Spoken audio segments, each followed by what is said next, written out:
In what ways is mentoring broken, and what suggestions can you make for mending that break?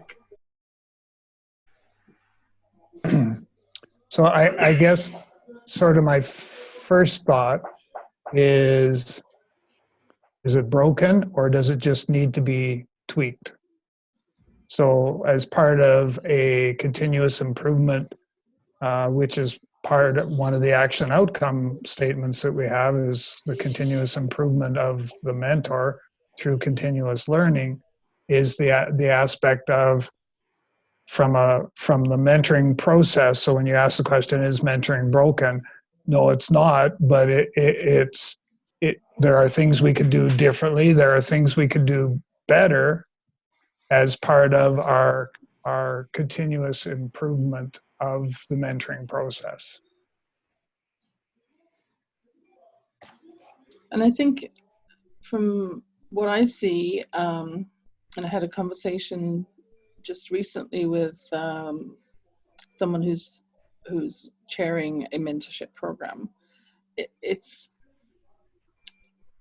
not that something is broken. I think that there might sometimes be a disconnect if there's not a really rock solid introduction to the program that's led by one of the senior leaders with the importance stressed of why the program is being implemented to begin with, what they can expect to get out of it, why they would be wise to be investing their time in it, and what they'll get out of it. And if that framework for success is set with the expectations that, leadership is sponsoring this, so leadership will be watching to see what the outcomes are because they know it's going to be great for everybody. That plays such an important part in how smoothly the program rolls out, how committed people are to continuing to have the conversations. So if anything breaks along the way, the most common thing that I've seen is the conversations sometimes stutter. Mm. So I don't know I don't think that's broken. I don't think the process is broken. I mean, I said it's been around for thousands and thousands of years. I think that there's always a need to stay current, even in today's marketplace. I mean, Doug's certainly been looking more recently at this whole topic of, how mentoring applies to mental health, right? So, that's something that we wouldn't have perhaps even had on the radar 100 years ago, right? So I don't think it's broken. Okay. Rohit? Yeah. So, yes, so like as we discussed, so mentoring is like we ignite a spark in someone so that someone can achieve their dreams. That's correct. Yes, it cannot be broken, yeah, but it is kind of, there is a blockage come between. There may be maybe with the issues of the clarity, kind of the examples the mentee might be needed from the mentoring. Or I can say I had an examples earlier, uh, like from people I had communicate, like whose background is different from us. So their major challenge is communications. Moreover, communication I had worked between male and female is very different. Like the way we can talk to the male is different than the communication we made with the females. So yes, so it can be blocked because of issues arise is surrounded with with the mentoring. Issues might be someone watching us, like what is going on between them. So it can be blockage because of surroundings. I can see. Yeah. Okay. Also know is by me asking this question, It's not that I've got some wonderful answer tucked away somewhere that I'm going to go, you haven't thought about this one. Okay. It wasn't meant from that perspective.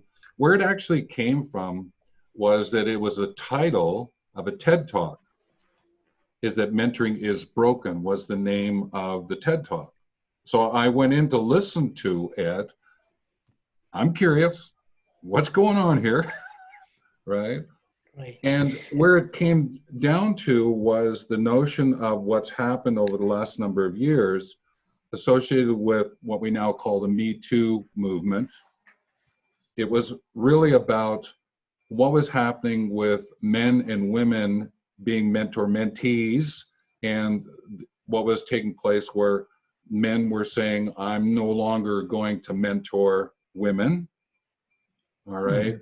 That was where the person was saying was now broken because we're not going to engage in it so everyone can benefit, the man benefiting from the woman benefiting from the man. There's, they were suggesting that that's all broken now. Okay, so I wanted to give you that sense. So I don't know if that sparks any more conversation or another way of looking at it. It's not broken, it's actually, so any thoughts there? Well, having been somewhat immersed in a lot of that Me Too research when I put my book together, so that was November 2018, that came out, Words, Women and Wisdom, The Modern Art of Confident Conversations. Obviously, it's a book written for women, and so we were just on the cusp of Me Too before we started hearing those kinds of comments about men being afraid to hire women in the workplace because of what was going on, and the scales had tipped so far that they might be considered to be hiring a woman because it's an equity calculation versus hiring the best person for the job, right? So we had a lot of that type of thinking happening. So I think it's less likely to be occurring in formal structured programs in the workplace that are sponsored. Where I could see that might be cautious thinking would be when it's someone who has sought out their own external mentor in the industry, and maybe they chose specifically to have a male, they were a female and they chose to have a male mentor because they wanted to understand the male perspective because they are working in a predominantly male-oriented workforce. But I think that the same cautionary actions are required in anything, whether you're going to look at a piece of real estate and you're going into the house as a single female with a male realtor. I mean, realistically, the optics are there for something to derail, and I think it requires common sense and safety awareness more than anything. So I would hate for the mentoring industry to get clouded with that thinking. That disappoints me, to be honest. Okay, thank you. And actually, the real estate story that you were talking about has actually happened. Yeah. Because it happened here in Regina. Yeah, somebody got murdered. At least it's happened at least once. Yeah. Anyone else?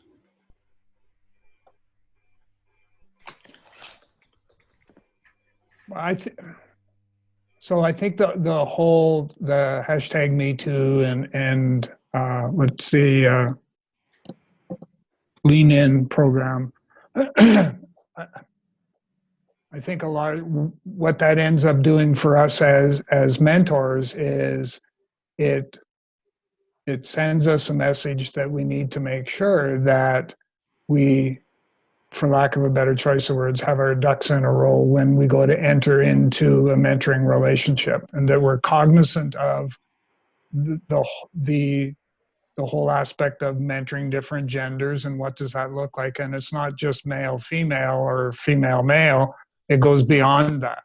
So I think what it's done is it's raised the bar for us as mentors to be able to be more diligent and more respectful of those that we're working with. And it's also to be respectful of the practice of mentoring and how you actually deliver that when you're dealing with diversity, inclusion issues, all of those things, you know, the like I said, the hashtag Me Too, the Lean In movement, all of those. So I think it's being cognizant of that and making sure that you know where the lines, the boundaries are. This notion of safe and safer. It should have always been safe. Should have always been safe, and now we need to be we now need to be more safe than what we ever were before because of everything that's going on. And then I'm going to throw the whole mental well-being, mental health ball into the center of the court here and sort of say, now that's added yet another complexity because it's a very different experience working with somebody who is experiencing mental health challenges. It's a completely it's an experience that I had never had before today. And I think from what's been shared here, it puts the spotlight on the importance of transparency. Yeah.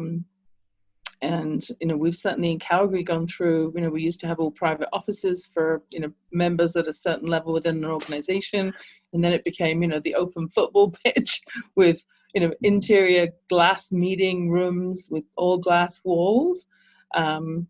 So, you know, there are ways that we can handle that transparency other than, you know, hosting meetings in glass walled offices. But having that as part of the very early conversation to ensure that it is intended to be a professional mentoring relationship. I mean, I just got contacted on LinkedIn by two gentlemen that it didn't feel that they were actually looking for professional services. And so I'm still in the process of unraveling whether they're actually looking for a coach or a mentor, or whether their intentions are elsewhere. So time will tell on that. But I think there is something in the mentor competence assessment that talks about these concepts, certainly in the gender piece. And I can't recall specifically about transparency, but you're more familiar with the action outcome statements, Stephen, than anybody, I think. Well, Stephen and Durga. Yeah, it's woven in. There's the inclusivity, diversity, the gender. It's all there in terms of what needs to unfold. Yeah. Any other thoughts about this? Yeah, one thought is this is coming right now. I heard ma'am here. So for gender perspective, and earlier, sir, we discussed about new normal mentoring. So this thought is about when we mentoring with about gender perspective, like male, female, or female, male. So the time and the place is more important when we do mentoring. But my thought is like, is that the new normal mentoring? Like in the new, like we do have technology, so we can communicate anyone in a different time zone and a different times and places. So yeah, so time and place is more important. Like it's like transparent, what is going on, what people think of, what mentees think about the mentor and mentors think about the mentees. So it's not like their personal stuff. Yeah, it's actually for mentoring, they do it for them. So that's just a thought. And I just connect with the new normal mentoring. It's just like. Okay. Well, again, the question came about because of the title of that. Yeah. And that struck me as, this is interesting. Sparked me to think, is it broken, or is it we're becoming aware of other issues that are heightening aspects of what it is that we're doing, but yet the baseline of mentoring, as we would understand it, is still there. That's not like broken. It's really about our awareness of how to deal with a lot of things that are coming to the surface that we really need to be aware about, and how we do it. To Doug's point, the continuous improvement, the continuous learning that's required of that, but at the same time becoming, I think Yvonne's sort of hinting at this a little bit here, is truly being aware of what it is that is being asked of us, rather than just, okay, we have to be a little bit more alert to what that's about, okay? Right. And I think, Rohit, you're sort of mentioning, okay, we're talking about this notion of new normal in another video, and what does that mean, and where are we going on the other side of things that are unfolding at this point in time. So this has been great because it's bringing up different angles of it. But let me just ask the question of you to get sort of, I'd like for a definitive yes or no. I'm going to put you on the spot if I can. Is mentoring broken? Yes or no? No. Okay. No. No. And I think that's something for us to be aware of.